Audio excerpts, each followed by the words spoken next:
Olá, amigos da Rádio WRB, do canal Resistência Inclusiva, das plataformas de conteúdo do Grupo Comunicação e Pesquisa de Taubaté, de São Carlos, do Brasil e do mundo. Eu estou, Denis Albert, e esse é o programa Conexões, hoje recebendo o grande amigo e artista Dimas Oliveira Júnior, ele que é jornalista, diretor de cinema, documentarista e com longa carreira no cinema, televisão, teatro e literatura. Hoje ele vai falar com nós sobre a Lei Paulo Gustavo. Então, embarque conosco nessa viagem através do mundo da cultura. Muito boa noite, meu querido amigo Dimas. Seja bem-vindo. Muito obrigado por aceitar nosso convite. Tudo bem? Muito obrigado, Denis. Eu que agradeço, né, essa tua lembrança, esse teu carinho, esse convite. Fiquei muito honrado, muito feliz com isso, viu? Principalmente, se você me permite dizer, num dia como hoje, né, que é 19 de junho, que se comemora o Dia Nacional do Cinema, né, o Dia do Cinema Brasileiro, que é hoje. Então, é um dia muito especial e perfeito para comemorar e falar ainda mais sobre uma lei que vem aí, a Lei Paulo Gustavo, que vai beneficiar a todos do audiovisual. Exatamente. Então, nesse dia que está ocorrendo essa gravação com o amigo Dimas Oliveira Júnior, dia 19 de junho, hoje é Dia Nacional do Cinema. Então, embarque conosco, você artista, você diretor, você ator que se interessa pelo mundo das artes e pela Lei Paulo Gustavo, você pode se beneficiar. Embarque conosco. Gente, aqui fazendo uma singela homenagem ao nosso amigo Dimas Oliveira Júnior. Na verdade, eu acho que é uma homenagem recíproca, né? Porque a gente que se sente honrado em receber uma grande figura como o Dimas Oliveira Júnior. Bom, então hoje a gente vai falar sobre a Lei Paulo Gustavo. Então, antes de começar, meu querido amigo Dimas, a gente sempre faz a nossa autodescrição. Como o meu canal Resistência Inclusiva fala de inclusão e também tem as pessoas com deficiência visual que podem nos ouvir, mas não podem nos ver, e também as pessoas da Rádio WRB que nos ouvem, podem ver, mas somente nos ouvem. Então a gente faz o mínimo, que é uma autodescrição, tá bom? Bom, eu vou começar com a minha autodescrição. O Denis Albert, o cadeirante do Apocalipse, ele é branco, ele tem o cabelo curto, tem os olhos azuis, tem o narizinho um pouquinho avantajado devido à minha descendência italiana. Estou com uma camisa azul do Basquete Sobre Rodas Taubaté, azul clara, escrito Basquete Sobre Rodas em preto. Atrás de mim tem um guarda-roupa preto. E ao meu lado direito acima tem um filtro dos sonhos, cedido, logicamente, pelo meu parceiro amigo Luli Tatu, tá bom? Então vamos conhecer agora aí a autodescrição do nosso amigo Dimas. Fique à vontade, Dimas. Bom, vamos lá. Sou branco, careca, careca desde os 20 e poucos anos, né? Estou com 64. Tenho também um nariz bem pronunciado por causa da linha italiana, né? Do lado materno da minha família, né? Do lado da minha mãe. E acho que estou até um pouquinho gordinho, um pouquinho fora de forma. Porque eu nunca fui de esportes, né? Eu sempre fui muito mais da literatura, da arte, e nunca liguei muito. Meu pai tentou muito me fazer praticar esportes, mas eu nunca gostei. Né? Admiro quem gosta, né? Mas eu ainda prefiro o virar páginas de livro, né? E só assim, tem 1,74 m de altura.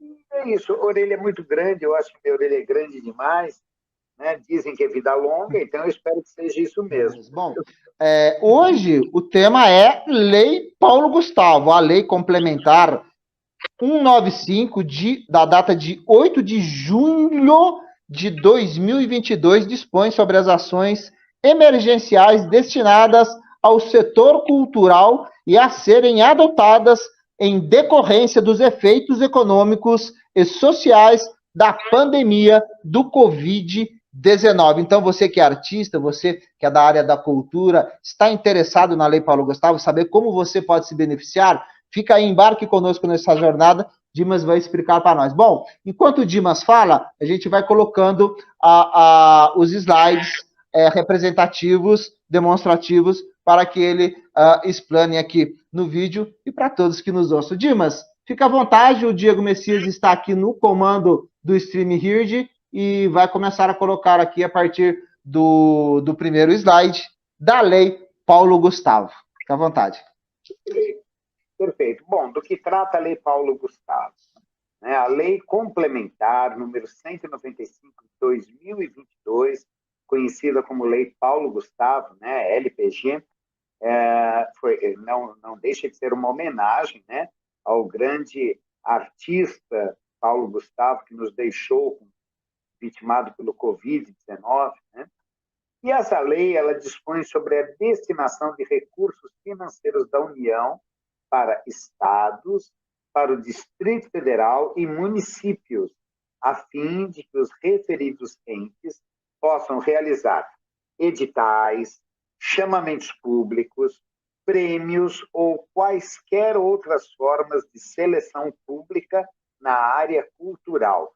Então, é fantástico, é uma lei somente nossa, nós artistas. Qual é o montante de recursos que a União encaminhará aos demais entes federados? Bom, a União destinará o montante de 3 bilhões 862 milhões de reais aos estados, ao Distrito Federal e aos municípios para aplicação no setor cultural. Muitas pessoas perguntam, de onde vêm os recursos da Lei Paulo Gustavo? Bom, eu já ouvi muita bobagem a respeito, viu? Que falam, estão tirando nosso dinheiro para dar para artista. Não. A verba de 3 bilhões 862 milhões de reais destinada para a Lei Paulo Gustavo teve originalmente como fontes principais os excedentes encontrados quando as receitas realizadas são maiores do que as despesas do Fundo Setorial do Audiovisual e de outras fontes de receitas vinculadas ao Fundo Nacional de Cultura, ao FNC. Então, não tem de onde dizer que esse dinheiro é de outro lugar. Não. Esse dinheiro é tão somente para a Lei Paulo Gustavo. Então, isso é muito importante que as pessoas entendam isso. Viu? Que esse dinheiro é nosso.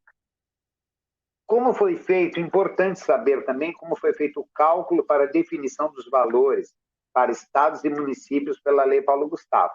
E como vocês devem saber, o valor é diferente de município para município. Então, é muito importante saber o porquê. A divisão dos valores de estados, Distrito Federal e municípios para o recebimento de recursos pela Lei Paulo Gustavo foi determinada na própria Lei Complementar número 195, de 2022, e considerou proporcionalmente a população e também os critérios de rateio do Fundo de Participação dos Estados e do Distrito Federal e do Fundo de Participação dos Municípios. Então, é proporcional essa verba. É evidente. Vamos dizer aqui Taubaté. Taubaté está recebendo 2 bilhões e 400. São José vai receber o dobro. Mas, lógico, em proporção de população, a São José dos Campos é o dobro de Taubaté. Então, recebe o dobro também de dinheiro. Assim como uma cidade menor, ela vai receber menos que Taubaté. Então, é proporcional a isso. Então, é muito importante que a pessoa saiba disso para entender como essa verba foi distribuída. Os recursos podem ser destinados para quê? Isso é uma coisa que as pessoas também perguntam muito. Todos os segmentos culturais podem ser contemplados, todos. Cabe ressaltar, no entanto, que a Lei Paulo Gustavo apresenta linhas para uso do recurso no audiovisual e há linhas para uso do recurso nas demais áreas culturais. O valor máximo que pode ser utilizado para cada área específica, ela vem discriminada na verba de cada município. né? Por exemplo, como para Taubaté. Então, nós vamos ter aqui uma boa parte, né, praticamente 70% da verba, ela é utilizada para o audiovisual. A outra parte, ela é para salas de cinema. A outra é para mostras de cinema, festivais, oficinas e cursos de capacitação profissional. E a outra parte é para trabalhadores da cultura, que engloba teatro, dança, música, artesanato, literatura, tudo isso. Mas, por ser uma verba destinada ao audiovisual, realmente a fatia maior é do audiovisual, né? Mas a gente tem que ver com muita alegria isso, porque, afinal de contas, o audiovisual, ele acaba abrangendo todas as áreas. As linguagens culturais serão contempladas com os recursos da Lei Paulo Gustavo. Serão contempladas as seguintes linguagens culturais. No audiovisual, são incluídos nessa categoria projetos que tenham como objeto, por exemplo, o desenvolvimento de roteiro, núcleos criativos, produção de curtas, médias e longas metragens, séries e webséries, telefilmes nos gêneros ficção, documentários, animação, produção de games, videoclipes, etapas de finalização, pós-produção e outros formatos de produção audiovisual. O que vem a ser as demais áreas culturais?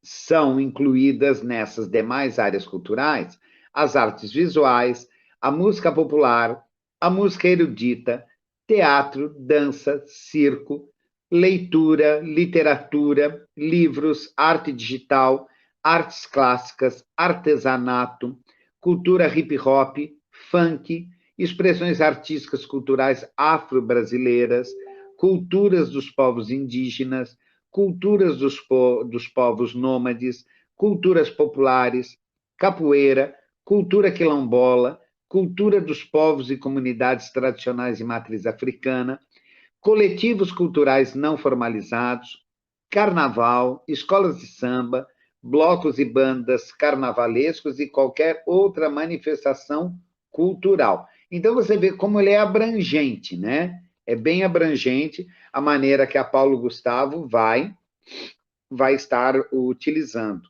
né? E distribuindo essa verba. É claro que compete a cada município a criação dos seus editais, né? Então, mas existe uma cartilha. O município, ele não pode se desviar daquilo que o Ministério da Cultura indica da forma que tem que ser feito.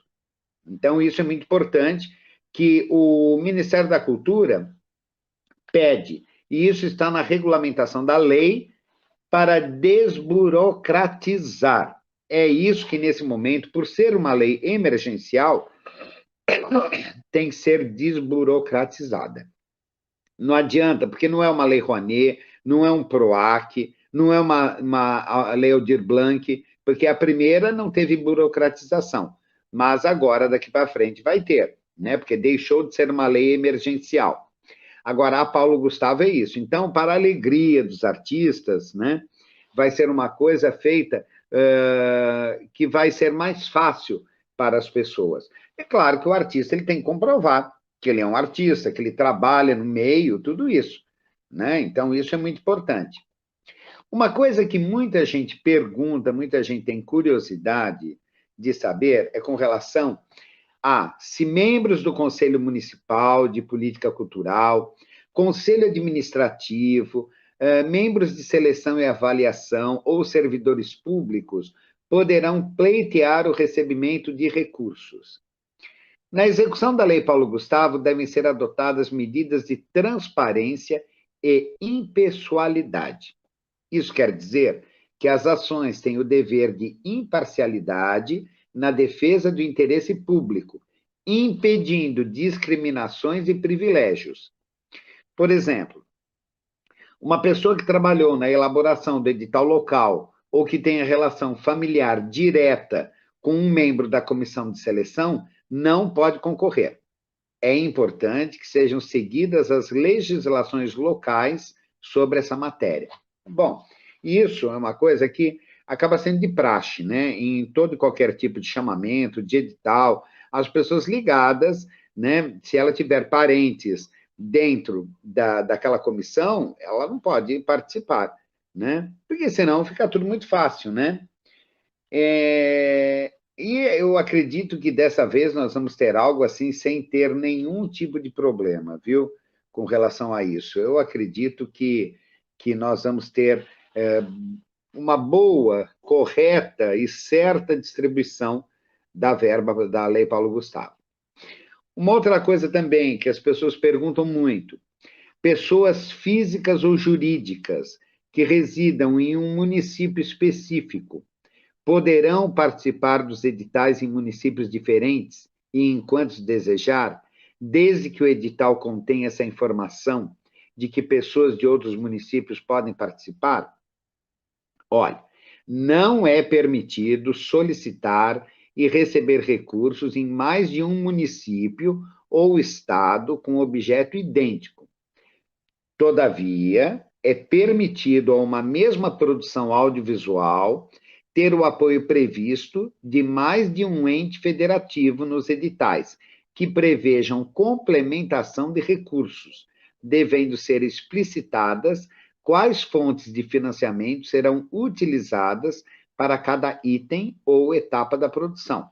Então, se no edital que sair exista essa brecha, que uma produção pode ter um apoio previsto para a complementação de recursos, né, de um outro ente federativo, isso pode sim ser feito, viu? Então, é bem interessante, acaba sendo uma brecha, porque às vezes, Denis, a pessoa tem um projeto lindo, maravilhoso, mas esse projeto custa, vamos dizer assim, né, exemplos, esse projeto ficaria para realizar 100 mil, mas ele só vai receber 50 para esse projeto desse ente federativo a qual ele pertence.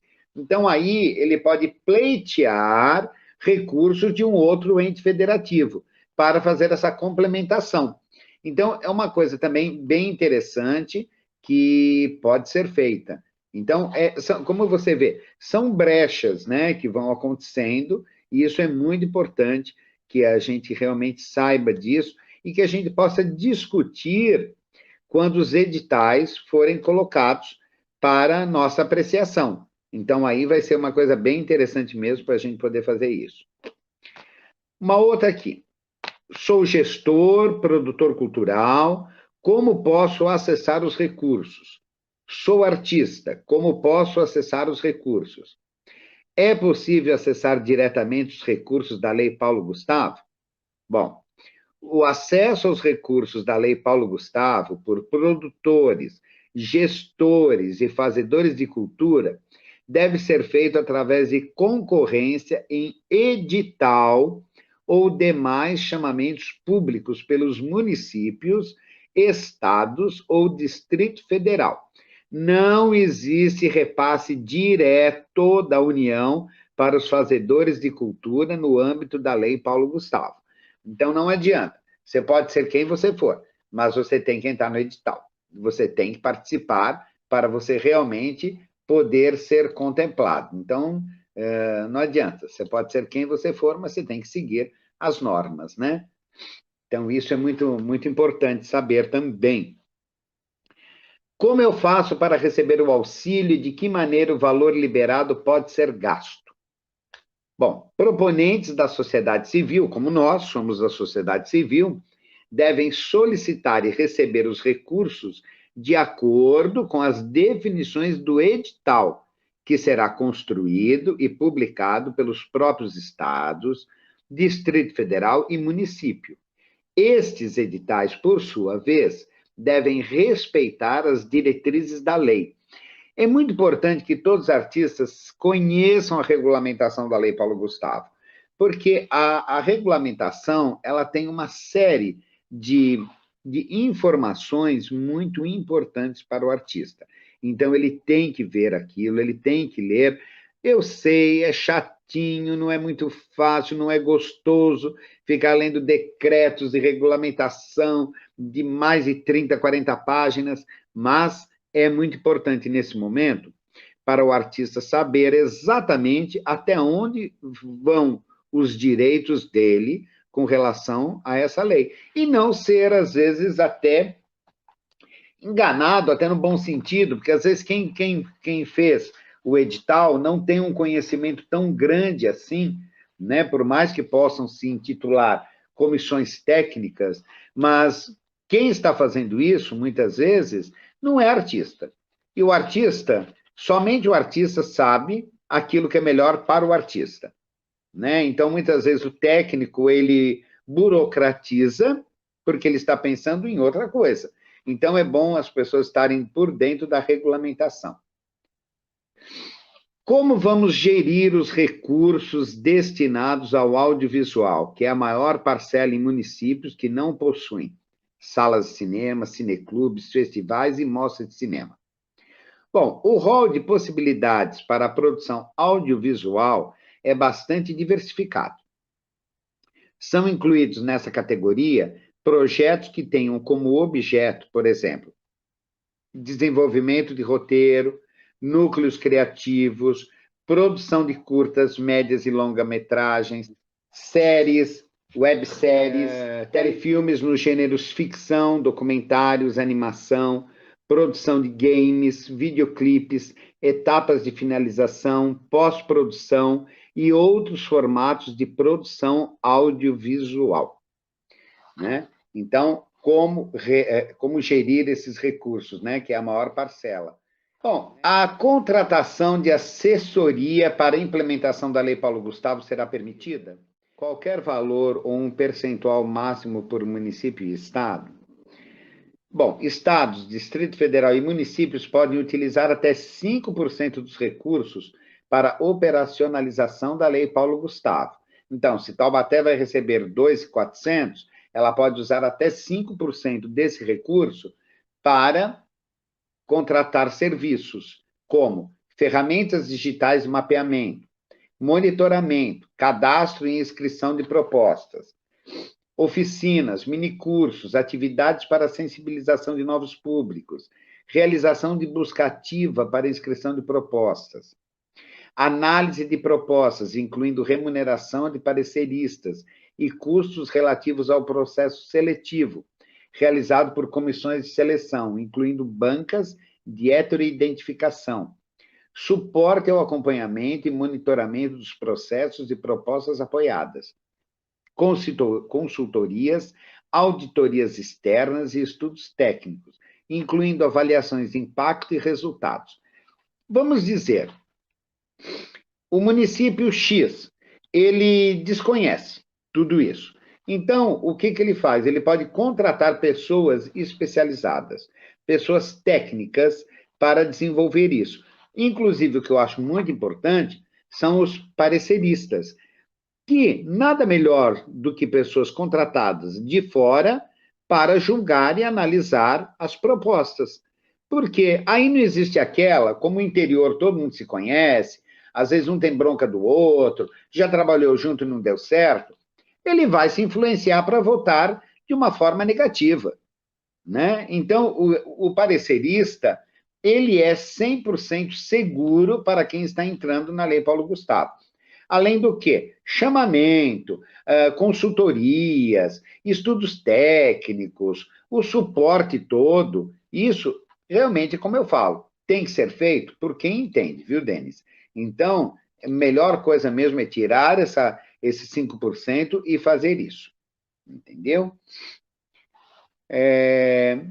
Uma pergunta também muito frequente. Há um espaço no município onde são realizadas exibições de filmes, mas nunca foi formalizado como sendo uma sala de cinema.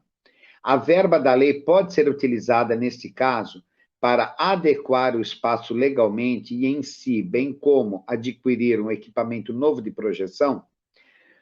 O decreto de regulamentação da Lei Paulo Gustavo define que salas de cinema são os recintos destinados, ainda que não exclusivamente, ao serviço de exibição aberta ao público, regular e coletiva de obras audiovisuais, sendo admitida a possibilidade de ampliação da vocação de outro espaço cultural já existente. Ou seja, é possível utilizar o recurso para adaptação de um espaço em sala de cinema. Eu vou dar um exemplo. Existe aqui em Taubaté a comunidade Bom Pastor. A comunidade Bom Pastor é uma entidade sem fins lucrativos. E ela tem um belíssimo auditório para 150 pessoas, que ela, realmente, se ela quiser transformar lá numa sala de cinema, num cineclube, ela pode fazer isso. Ela pode usar, porque ela vai fazer um trabalho onde ela não vai cobrar ingressos, ela vai fazer um trabalho para a comunidade. Então, é muito importante, se ela fizer realmente isso, ela ter e ela pode fazer isso, transformar lá num cineclube, numa sala de cinema, ter projeções de filmes, né, fazer toda uma programação semanal, mensal, né, para beneficiar as pessoas da região, né, e principalmente comunidades mais carentes. Então, pode ser, sim, usar o recurso para a adaptação de um espaço em sala de cinema. Os projetos beneficiados com recursos da Lei Paulo Gustavo pelos editais locais devem seguir as regras dos editais em que concorreram para realizar a adequada prestação de contas diretamente ao seu próprio estado ou município. Então, a pessoa ganhou o edital, ela tem que fazer um filme. Esse filme, ela coloca ali, quando ela faz o projeto dela, que ela vai colocar em mostras, vai exibir para X bairros, X escolas, tudo. Ela tem que depois ter a comprovação de que realmente ela fez isso, né? Então, isso é uma prestação de contas que é feita com o município, entendeu? E o município vai prestar contas para a União. Então, aí é uma coisa, né, a cada um o que é de cada um, né? A pessoa faz a sua prestação de contas e o município vai prestar contas, né, para o governo federal. Haverá isenção de impostos para uso dos recursos da Lei Paulo Gustavo? Bom, segundo o artigo 13 da Lei Paulo Gustavo, todos os editais, chamamentos públicos, prêmios ou outras formas de seleção pública realizados com base em recursos oriundos desta lei complementar deverão conter alerta sobre a incidência de impostos no recebimento de recursos por parte de pessoas físicas e jurídicas. E os entes da federação deverão reiterar essa informação no momento da transferência de recursos aos beneficiários selecionados. Isto é, os editais devem explicitar se haverá ou não incidência de impostos, respeitando as legislações local e nacional que regem o tema. Então, isso nós vamos saber através dos editais, mas tendo ou não pagamento de impostos, isso vai ter que ficar explícito nos editais, para que ninguém seja cometido de surpresa, e nós sabemos que os impostos não são baratos, né? São caros, né? São altos, então, para que as pessoas fiquem cientes de que ela realmente vai ter que pagar aquilo ou não. Certidão negativa de débito inviabiliza o acesso ao recurso da Lei Paulo Gustavo? Olha, isso também irá depender das regras estabelecidas no edital e das legislações locais. A Lei Paulo Gustavo não veda. Então, se tiver algum impedimento, que fique claro que isso foi criado pelo município, né? Mas não pela lei. A lei não veda isso. Então, é muito importante que os artistas saibam, porque se começarem com muito mimimi, muita coisa, os artistas podem se unir e derrubar isso, né? E não precisa concordar com algo que a própria lei não pede, né? Então, por que o município vai pedir isso? Então, a lei não pede, o município não tem que pedir absolutamente nada com relação a isso. Então, é uma coisa que é muito importante que a gente fique sabendo disso sim, viu? Ai, vamos lá. Orçamento, né? Esse é sempre o pesadelo, né? Muitas vezes você deve construir o seu orçamento baseado nos aportes destinados por alguns editais. Por isso, seja realista quanto ao investimento necessário para você tocar o seu projeto. Atente-se à quantidade, custo unitário, frequência e custo total de cada item. Organize-se em planilhas e, se for possível, conte com a ajuda de outros profissionais para evitar erros, o que é muito comum na construção de um plano financeiro. O orçamento é, sem dúvida, um dos itens a serem analisados por qualquer avaliador, já que a execução das metas e o atingimento do objetivo passam obrigatoriamente por essa planilha. Além disso, esteja atento às regras sobre o uso dos recursos obtidos e guarde todos os registros de movimentação realizados. Então, não custa nada. Guarda aquilo, porque uma hora você vai precisar, né? Então, nada melhor do que a gente pegar e ficar atento. Uma coisa que eu falo, que eu acho que é muito importante, viu, meu amigo? Muito importante, é o artista não deixar para a última hora o seu projeto. Já vai elaborando, né? O que você está pensando? Você quer fazer um curta-metragem? Você quer fazer um documentário sobre cultura popular? Você quer fazer um documentário sobre a grávida de Taubaté? Né? O que você quiser fazer, mas já vá pensando qual é o formato que você vai dar a isso. E também muito importante que muitas vezes a gente vê que o artista não liga muito para isso, mas é com relação ao seu portfólio. O seu portfólio é decisivo. Você tem que ter o seu portfólio, ter o seu currículo, comprovação através de links, comprovação através de matérias, de tudo que possa ser relacionado ao seu nome.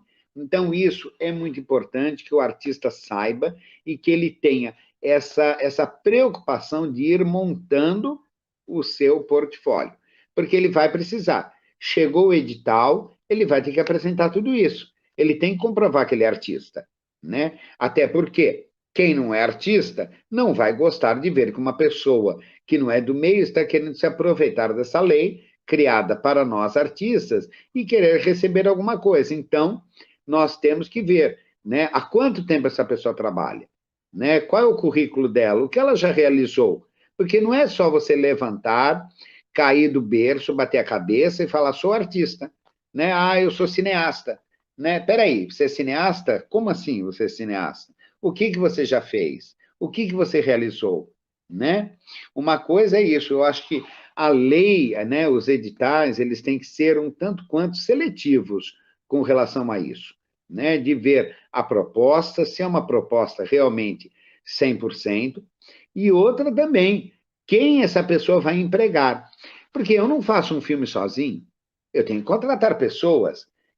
Se eu não for escrever, eu tenho que ter um roteirista, eu tenho que ter um cinegrafista, eu tenho que ter um diretor de arte, eu tenho que ter um editor. Ó, brincando, eu estou contratando de 4 a 5 pessoas. Então, eu tenho que estar beneficiando pessoas também com essa verba, né? Então, isso é muito importante. Agora, uma pessoa pegar e falar assim, eu vou fazer um filme, eu faço sozinho, né? Aí eu boto dinheiro no bolso. Não consegue, gente, não consegue. Então, vamos pôr a mão na consciência, né? Saber que você pode produzir um filme, sim, mas que você realmente, se você se diz, sou um cineasta, então você tem que ser profissional. Saber que ninguém faz nada sozinho. Ninguém é uma ilha. Então, fazer com que isso realmente ocorra de uma maneira sadia para todos os artistas locais e para o próprio município, né? Eu mandei uma sugestão, né, para as consultas online, que os documentários a serem realizados, eles priorizem a cultura local. Porque é uma maneira de você estar fazendo a cultura local e estar levando para fora das nossas fronteiras, né? Apresentando. Então, você vê, Taubaté tem uma cultura popular tão bonita, tão rica, né? Você imagina um documentário sobre cultura popular, o quanto vai ser bom para o nome da cidade, para o artista também, claro. Então, é isso. Eu acho que nesse momento, já que é uma lei de auxílio ao artista, é uma lei onde os artistas eles têm que ser conscientes e sem muito devaneio. fazer algo que seja da cultura local para que possa ter realmente uma projeção futura lá na frente. Então, eu vejo dessa maneira a Lei Paulo Gustavo, né? E espero que o artista realmente possa preparar esse seu material, esse seu portfólio, e estar realmente chegando os editais, que agora, gente, final de julho, início de agosto, já está batendo na nossa porta. Então, já você piscou os olhos, você já tem que estar com tudo na mão. Então, eu espero que o artista faça isso e não deixe para a última hora. Eu estava na Lei Aldir Blanc a primeira vez, né, porque eu era do Conselho Municipal de Cultura, e foi uma tragédia, entendeu? As pessoas entregando tudo de última hora, fazendo filas, aí não tem comprovação de residência, não tem comprovação do seu lado profissional. Bom, nós estamos tendo esse tempo. Desde o ano passado que se fala de Lei Paulo Gustavo, então vai fazendo. Eu já fiz até um livro aqui, a minha cartilha da minha vida, do meu histórico, de todas as matérias que saíram com o meu nome, está tudo aí. Pediu? Está aqui, entendeu? Eu acho que é o que o artista tem que fazer. Você falou da dificuldade das inscrições. Assim que saiu o edital, você faz esse trabalho desse tipo de inscrição com as pessoas que têm dificuldade mesmo em relação a se inscrever na Lei Paulo Gustavo ou não? Faço e tenho feito para muitos artistas de Franca, Ribeirão Preto, Votuporanga, São Paulo, pessoas que realmente são bons artistas, mas que têm uma dificuldade de mexer com a papelada, né? Então, eu tenho feito uma assessoria para esses artistas de várias cidades. E daqui de Taubaté também. Já estou ajudando várias e várias pessoas. Legal, Dimas. Então, você que está nos ouvindo pela Rádio WRB ou estará nos vendo pelo esse programa, pelas plataformas de conteúdo do Grupo Comunicação e Pesquisa, tanto no YouTube quanto no Facebook, se você se interessou por essa lei, os contatos das redes sociais e o telefone do nosso amigo Dimas Oliveira Júnior estará na descrição desse vídeo. Então, se você se interessar, pode entrar em contato com ele. Tem um projeto artístico? Tem um projeto cultural? Tem um projeto de teatro? Entre em contato com o Dimas. Dá para fazer? Pode ter certeza que o Dimas é craque nisso, tá bom? Bom, gente, então agora a gente vai para os intervalos do programa Conexões na Rádio WRB e daqui a pouquinho a gente volta. E fica aí, confere, daqui a pouquinho a gente vai fazer algumas perguntas de cultural aqui de Taubaté e nesse Dia Nacional do Cinema, hoje que está sendo essa gravação, tá bom? Então fica aí que daqui a pouquinho a gente volta.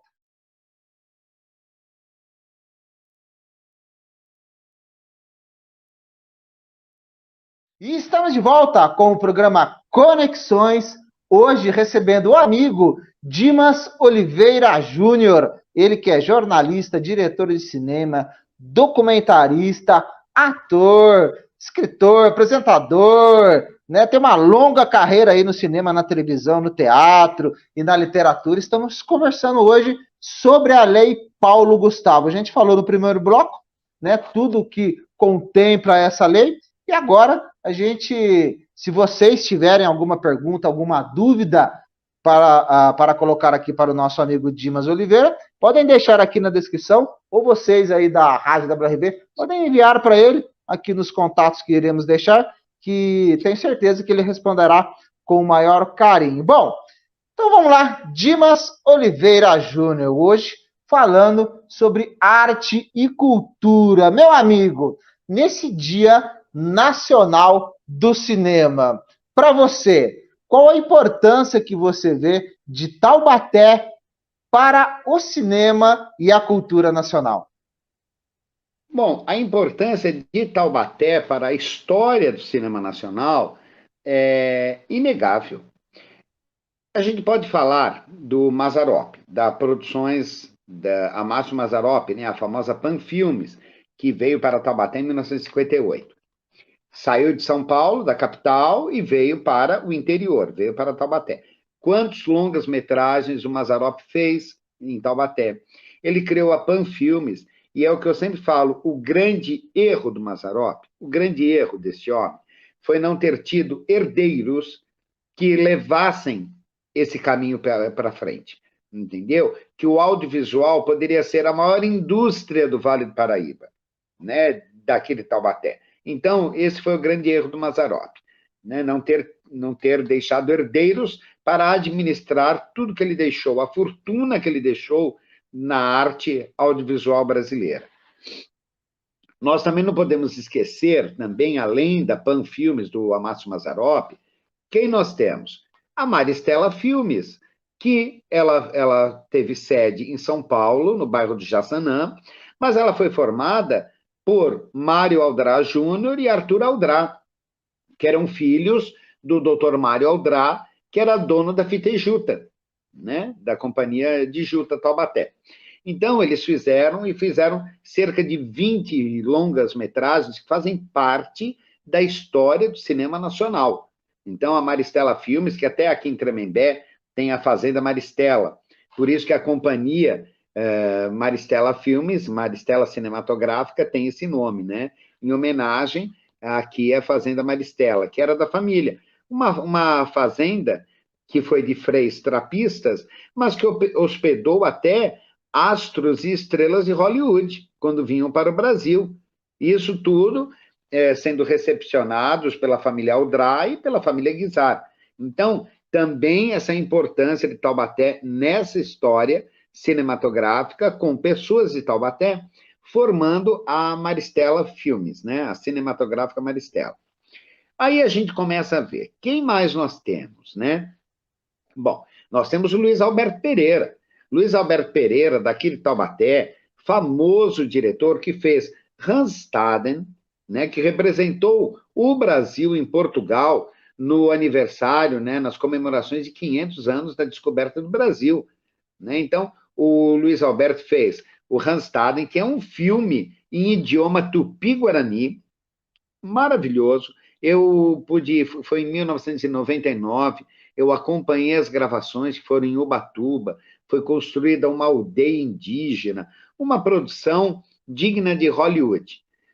Depois ele fez também o Tapete Vermelho, né, aquele filme que não deixa de ser uma homenagem ao Mazzaropi, que trata a história de um moço simples da roça, que quer ver em qual cinema está passando um filme de Mazzaropi que ele quer mostrar para o filho dele. Então, esse filme já virou um clássico, está aí sendo exibido no Canal Brasil da Rede Globo, né? Então, um filme maravilhoso. E, recentemente, o Luiz Alberto fez o filme O Broto Legal, que é a biografia da Celi Campelo, né? Um filme ficcional da vida da Celi e do seu irmão Tony Campelo, e que se passa todo em Taubaté. Então, esse cineasta reconhecido nacionalmente e mundialmente daqui de Taubaté. Nós temos o Jefferson D., também cineasta, né? Cineasta que tem aí alcançado cada dia mais um sucesso muito grande, que fez o filme Dr. Gama, que trata da biografia do famoso Luiz Gama, né? Uma figura da época do período escravagista do Brasil, e que é uma figura tão pouco lembrada. E o Jefferson D. fez esse filme. O Jefferson D. é nascido ali, criado na vila da antiga mecânica pesada, né? Então, taubatiano também, atuante no cinema. Às vezes é difícil a gente falar da gente mesmo.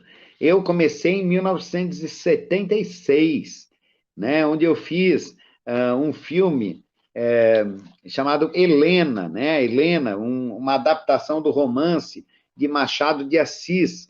Então, eu, daqui 3 anos, completo 50 anos de carreira. E nunca parei, mais de 115 filmes, vários filmes licenciados para a televisão, no Brasil, fora do Brasil. Há pouco tempo, consegui ganhar 4 prêmios no Norte e Nordeste com um filme sobre a história do cangaço e que foi rodado em Taubaté. Inteiro rodado aqui em Taubaté, e no Norte e Nordeste acreditaram que o filme tinha sido feito lá. Né? Então, quer dizer, é onde eu digo, a cidade de Taubaté, ela tem tudo tudo para abrigar um polo cinematográfico. Basta querer e as pessoas deixarem de ser tacanhas, né? E entender que cinema não é sonho, porque sonho não põe comida na mesa, entendeu? É economia criativa. O audiovisual dá dinheiro, ele dá empregos. Porque para você fazer um filme, você precisa contar com hotel para hospedar ator, você precisa de restaurante para aquele ator comer, para aquela equipe comer, se alimentar, né? Você precisa de costureiras para fazer figurino, você precisa de maquiador, cabeleireiro, você precisa de cenógrafo, né? Você tem uma quantidade, você precisa de motorista, você precisa de uma van para transportar. Então, olha só, você tem 10 atores e você movimenta 70 pessoas para a realização de um filme, né? Aqui, quando eu fiz o filme do Cangaço, foi uma coisa assim que quantas pessoas ficaram aqui durante mais de um mês, uma equipe de 43 pessoas consumindo em Taubaté. Então, é isso que precisa, né? Fazer dessa maneira. Fiz também um documentário sobre a história, a vida do Celi Campelo. O Luiz Alberto Pereira fez um filme de ficção, eu fiz um documentário. E esse documentário está aí, no Canal Brasil, da Rede Globo, licenciado, já está indo para o 4º ano de exibições. E o filme conta a história dela e a história de Taubaté, né? Então, o quanto é importante a gente ver que o audiovisual não é brincadeira, o audiovisual é sério, gente, né? É uma coisa séria, uma coisa importante, uma coisa válida e também que vai revelando talentos. Nós temos aqui uma escola tão maravilhosa, tão competente como a Escola de Artes Maestro Fego Camargo. Agora, a pessoa estuda lá para quê? Qual o objetivo? Para depois trabalhar aonde? Numa indústria? Vai trabalhar no comércio? Não, a pessoa está estudando lá porque ela quer ser artista.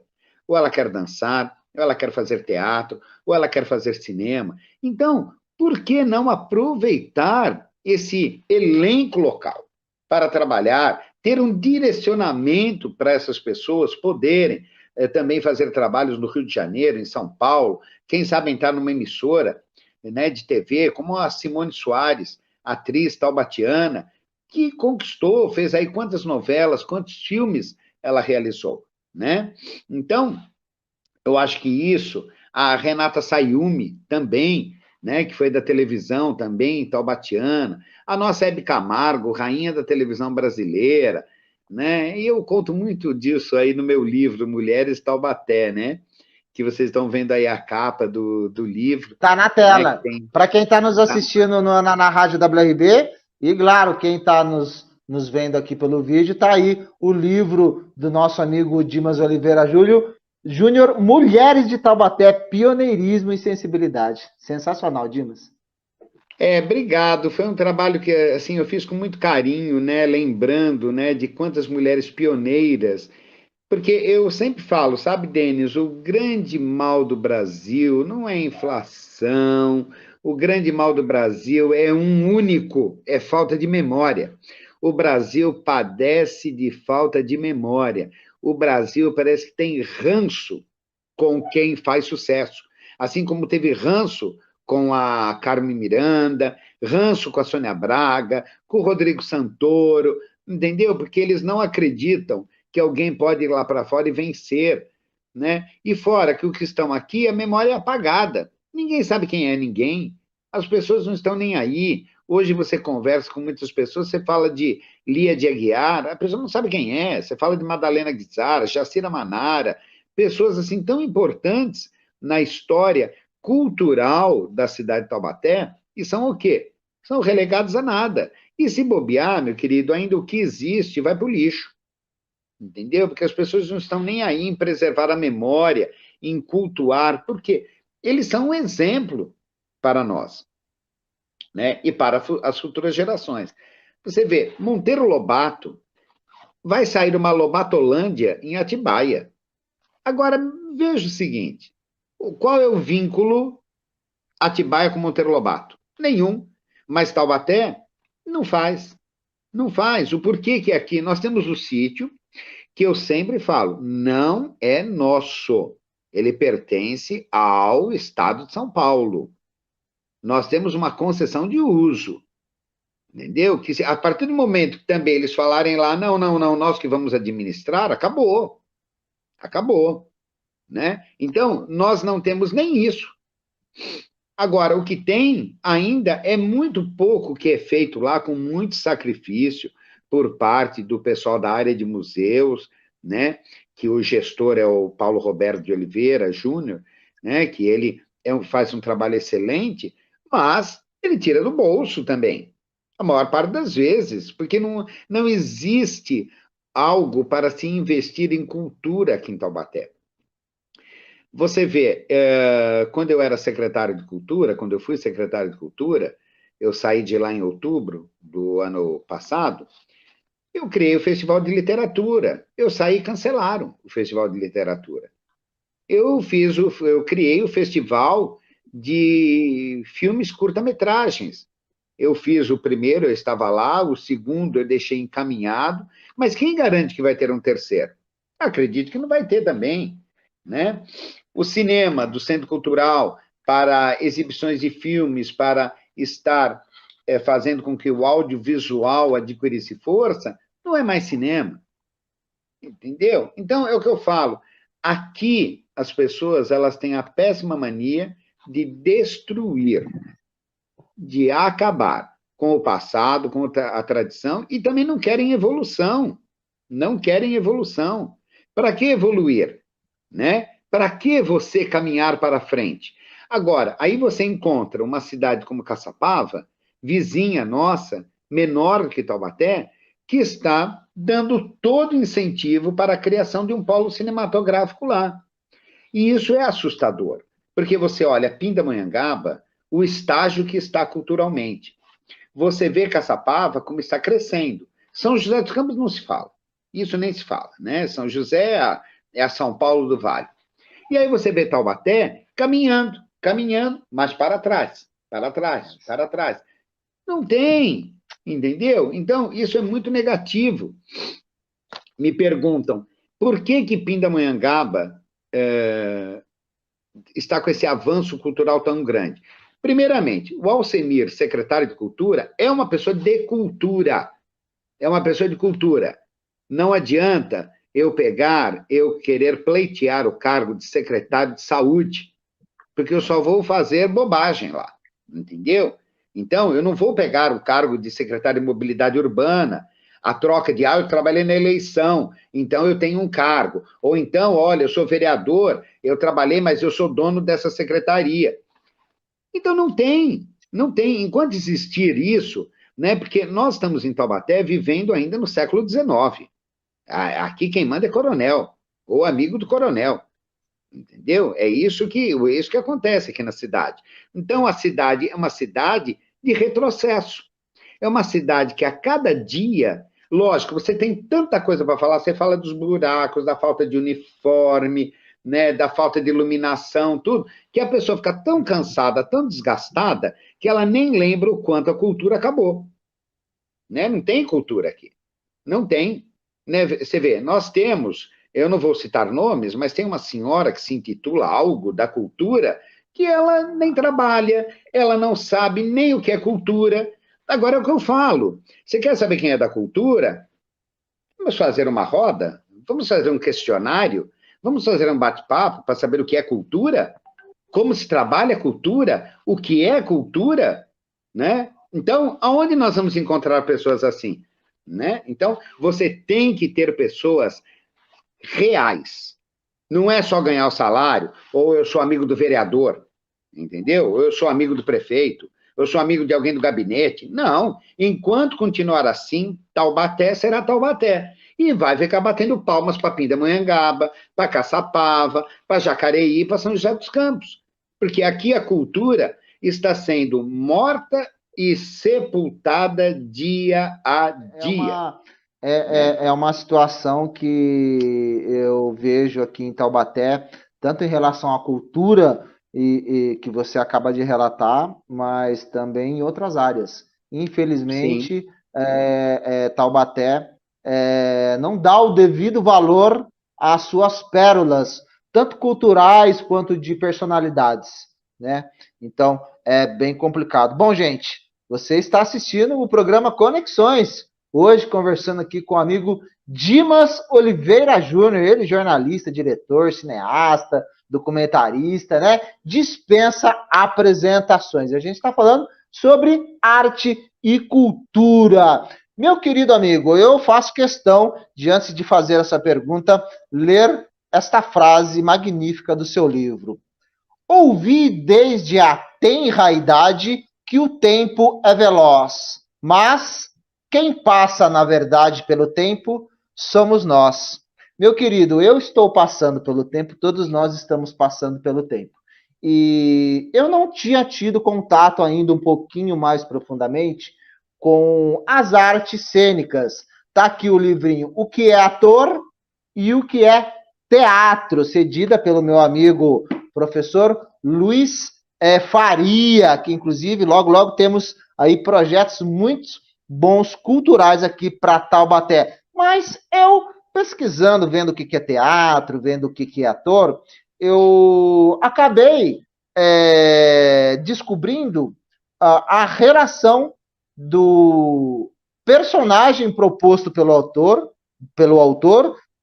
junto com a junção da personalidade do próprio ator e o resultado, né, que resulta dessa simbiose, mudando o próprio ator, que fica com uma parte do personagem absorvido em sua própria mente criativa quando ele interpreta. Isso eu estou vivenciando na pele aqui, falando com as pessoas a respeito de espiritualidade, apresentando os programas. Então, isso acaba a gente uma simbiose que você acaba absorvendo uma parte daquilo que você interpreta, né? E influenciando a própria liberdade do ator colocar a sua autoria naquilo que foi proposto. Como que você vê essa simbiose como diretor? Você acha, você que já atuou, logicamente, você traz consigo uma parte daqueles personagens que você interpretou? Ou como que você vê essa relação da pessoa que é o autor daquilo que escreveu e do ator que interpreta o personagem proposto pelo autor? Bom, Denis, eu vejo da seguinte maneira. Falando como ator, o ator ele é sempre 50% daquele personagem. Porque todos nós somos bons, nós somos ruins, nós somos mansos, nós somos agressivos, nós somos pessoas ponderadas e não ponderadas. Então, claro que na vida real a gente se controla muito, né? Mas, quando nós vamos criar a gênese de um personagem, realmente nós tiramos aquele dentro. Eu falo sempre para os artistas, né, para os atores, o quanto é importante a memória afetiva, o quanto nós temos que utilizar a memória afetiva para a criação de personagens. Isso é o que dá veracidade, né? Você tem que ser você. Muitas vezes eu brigo com o ator, eu falo assim, isso é fake, né? Você não faria isso, por que você está fazendo dessa maneira? Ah, porque eu imaginei o personagem. Não, coloque-se você na situação do personagem. Como você estaria na frente de um assalto, a mão armada, né? Coloque-se você, de repente você já passou por isso, então você pode passar essa reação. Então, eu acho que é muito importante isso, o ator. Eu sempre digo, você não deve interpretar, você deve viver o personagem. Viver o personagem, porque aí você passa a grande verdade para o público telespectador. E o público telespectador, né, ou o público espectador, ele vai se convencer daquilo que para ele é real, né? Então, muitas vezes, ele é um leigo, ele não sabe analisar o artista, mas ele sabe chorar naquela cena, ele sabe sentir raiva naquela cena. Você vê, Renato Sorrah, Beatriz Segal chegaram a ser agredidas nas ruas, por causa de personagens, a Nazaré, a Odete Reutemann, de tanta verdade que elas passavam. Então, isso, olha a importância da pessoa passar essa verdade. Então, é o que a pessoa tem que fazer, não interpretar, e sim viver o personagem. Outra, existem muitos métodos, existe Stella Adler, existe Stanislavski, tudo, mas você precisa ver qual o método que você realmente tem uma afinidade. Não adianta se todo mundo, não, eu só coloco em prática o método Stanislavski, mas de repente para você não pode não ser bom. Para você, você vai se dar melhor com Stella Adler. Então vá para lá, vá para o lado dela. Entendeu? Que aí sim você vai ter algo de muito mais consistência para apresentar. Então eu vejo que é assim, o ator ele tem que viver e ter bom senso de saber que às vezes aquele personagem não é para ele. Eu muitas vezes já peguei personagem, falei não, não vou fazer porque não é para mim. Não, mas você é ator, ator faz tudo. Não, ator não faz tudo. Ator faz bem feito, né? Então ele tem que saber escolher também aquilo que ele vai fazer. Então eu vejo isso. E a arte está dentro de você.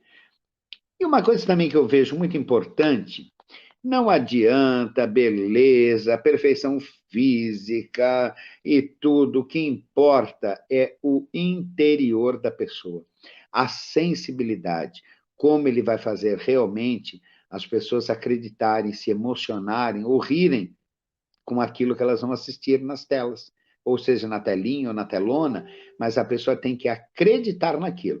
Então, para isso, o ator tem que viver. É o que eu sempre falo, ele tem que viver aquele personagem. Viver. Teatro da vida real. Isso é o que a gente pretende fazer logo, logo, num projeto cultural aqui em Taubaté.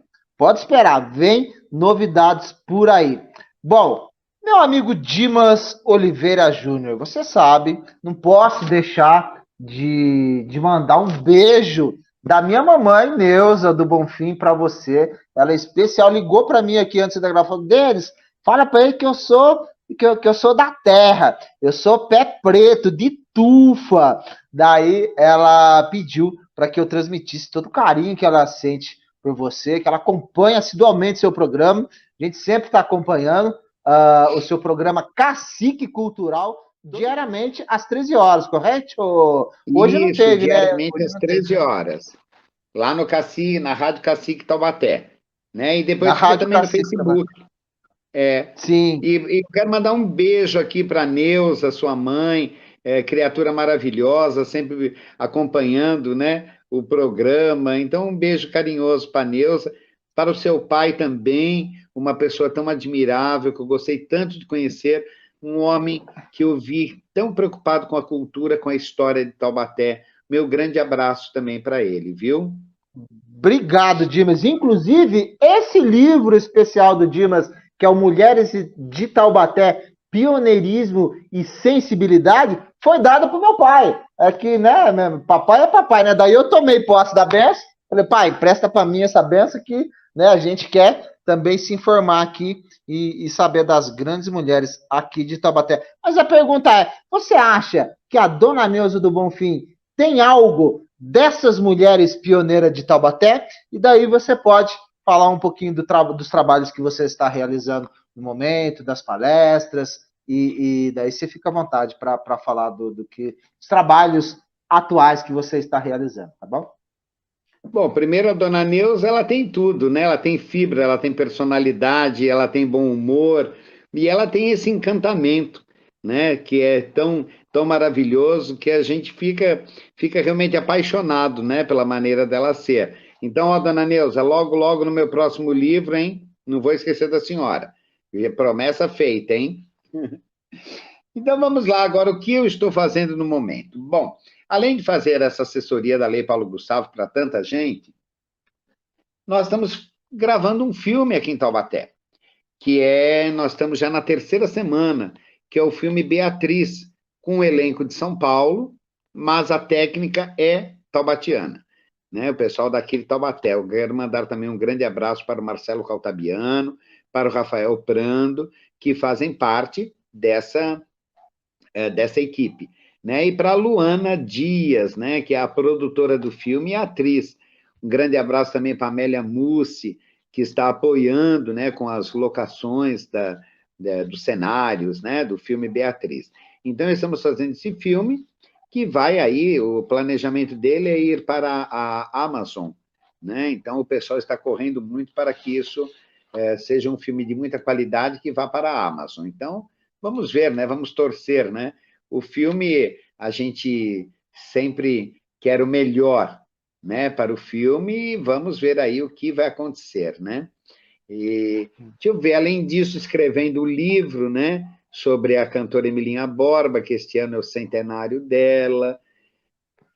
Ai, ai, ai, deixa eu ver o que mais. Estou preparando também um trabalho sobre uma taubatiana, Maria Cecília Guizar Aldrá, uma grande dama, né? Foi neta do Félix Guizar. Também um livro sobre ela, contando histórias da vida dela. E estamos também, né, gravando já em reta final o seriado Aventuras da Emília e Visconde no Sítio, que na verdade é o Sítio de Pica-Pau Amarelo. E estamos fazendo em 10 episódios, com um elenco mirim, a maior parte atores da escola Fego Camargo, pessoas assim maravilhosas, de um talento a toda prova, que, olha, eu vou te falar uma coisa, viu? Eu sinto que eu vou perdê-los logo, porque eles têm que ir para a televisão, porque eles são maravilhosos. Larissa Heloise, Cauã Freitas, Manuela Brigagão, olha, pessoal maravilhoso. E a equipe técnica, então, é fantástica, que é o Marcelo Caltabiano, o Rafael Prando, o Claude Antoni, a Daiane Antoni, entendeu? Pessoas assim que estão fazendo de tudo por esse trabalho, que, olha, que curioso, né? Que encontra muito mais apoio de fora do que daqui. Né? Então, isso eu estou falando de Monteiro Lobato, né? Não estou falando de Charlie Chaplin, estou falando de Lobato, não estou falando de Fernando Pessoa, estou falando de um taubatiano, né? Que criou personagens que são imortais. Nós tivemos uma preocupação muito grande de estar dando uma atualizada na obra para evitar conflitos de racismo, de política, essa coisa toda. E estamos aí prontos, né? Tivemos uma avant-première no Via Vale Garden Shopping, né, aqui em Taubaté, que foi uma coisa maravilhosa. O Via Vale falou que nunca viu tanta gente reunida lá para ver um evento como nós fizemos, né? Então, para nós é motivo de muito orgulho isso acontecer, porque nós estamos resgatando não só a obra de Monteiro Lobato, mas também o que eu vejo como muito importante que nós estamos fazendo é dar oportunidade para tantos jovens atores da cidade de Taubaté a estarem atuando e mostrando seu talento nesse trabalho tão maravilhoso que é o Aventuras da Emília e Visconde no Sítio. Então, parabéns, se eu fosse falar aqui o nome de todos do elenco, eu realmente iria esquecer algum. Mas são mais de 35 artistas, né, que estão gravando. Ainda nós estamos gravando, né, porque são 10 episódios, mas estamos aí caminhando para a reta final. E quem sabe esse seriado sendo licenciado por alguma emissora brasileira, aí nós podemos fazer a segunda temporada, que é o que a gente quer muito, né? Também fazer a segunda temporada e aproveitar esses artistas tão maravilhosos, esses artistas mirins. E olha, eu estou falando de gente de 12 anos, 13 anos, 14 anos, 11 anos, 10 anos. Então, você vê pessoas que estão preparadas, viu, pessoal? Que podem fazer uma novela no SBT, na Record, na Globo, a qualquer momento. Então, meus parabéns a esse elenco maravilhoso, a essas pessoas lindíssimas que estão aí, trabalhando, né, para fazer isso, pela obra do nosso imortal Monteiro Lobato. E fica aí a dica, né, que nós temos que apoiar o que é nosso, viu, pessoal? Então, não adianta, né, bote a mão na cabeça, né, vamos apoiar, né, afinal de contas, nós estamos fazendo isso, mostrando o quanto nossos jovens têm futuro, têm qualidade artística, então isso é muito importante. Exatamente. Taubaté é um polo cultural magnífico para vocês que estão nos assistindo e para vocês da Rádio WRB. Taubaté e São Carlos, né? Aqui a gente faz uma conexão Taubaté-São Carlos Brasil e mundo. E grandes projetos, grandes obras, grandes coisas culturais vêm por aí com o Dimas Oliveira Júnior aqui na cidade de Taubaté, para o Brasil e para o mundo. Meu amigo, considerações finais, eu já vou deixando aqui toda a minha gratidão por você ter tido esse carinho de participar conosco aqui, de trazer tanto conhecimento, né? Compartilhar essa sabedoria artística e cultural conosco. Realmente, a Rádio WRB, o Grupo Comunicação e Pesquisa, eu, pessoalmente, Denis Albert, filho da dona Neuza, e o nosso amigo Diego Messias também, acredito que posso falar por ele. A gente fica honrado de poder recebê-lo aqui no programa Conexões, tá bom? Gratidão, meu amigo. Eu que agradeço, Denis, estou sempre à disposição e enquanto houver uma bandeira levantada para a cultura, saiba que nós somos vitoriosos. Então nós vamos lutar e vamos lutar até o fim para que a gente consiga ver a cultura vencer, porque a cultura é educação e é isso que nós estamos precisando. Educação, cultura e mais tolerância, né? E aí a gente acaba evitando tantas coisas desagradáveis. Então, meu amigo, meu carinho imenso para você, para o Diego, que estava aí na técnica, né?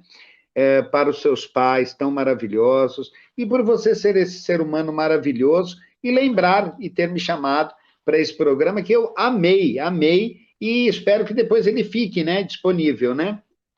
Vai ficar disponível, inclusive já fica o convite para você vir num próximo programa falar um pouquinho mais de cultura, algumas coisas que a gente não colocou aqui nesse programa, a gente traz outro tema e vamos aproveitar todo esse conhecimento, então fica aqui já o convite, tá bom, meu amigo? Gratidão. Eu agradeço. Gratidão para você também, muito obrigado por tudo. Gratidão. Gente, esse foi o programa Conexões de hoje, até a próxima. Muito obrigado. O programa Conexões é uma produção do Grupo Comunicação e Pesquisa e da Rádio WRB, em parceria com o canal Resistência Inclusiva, despertando uma massa crítica pensante e inclusiva através da inclusão e acessibilidade do ser e do saber. Então, até a próxima. Então, fiquem todos com saúde, com luz, com paz, prosperidade, sabedoria e discernimento para que eu, você, todos nós possamos e sejamos a nossa melhor versão. Sejamos luz em tempos de esperança. Desperte agora, junte-se a nós. O nosso corpo e a nossa deficiência não nos limitam e nunca vão nos limitar, mas somente porque a nossa consciência que é, e ela sempre será livre. Resistência Inclusiva e Rádio WRB, 3 anos com você. Namastê.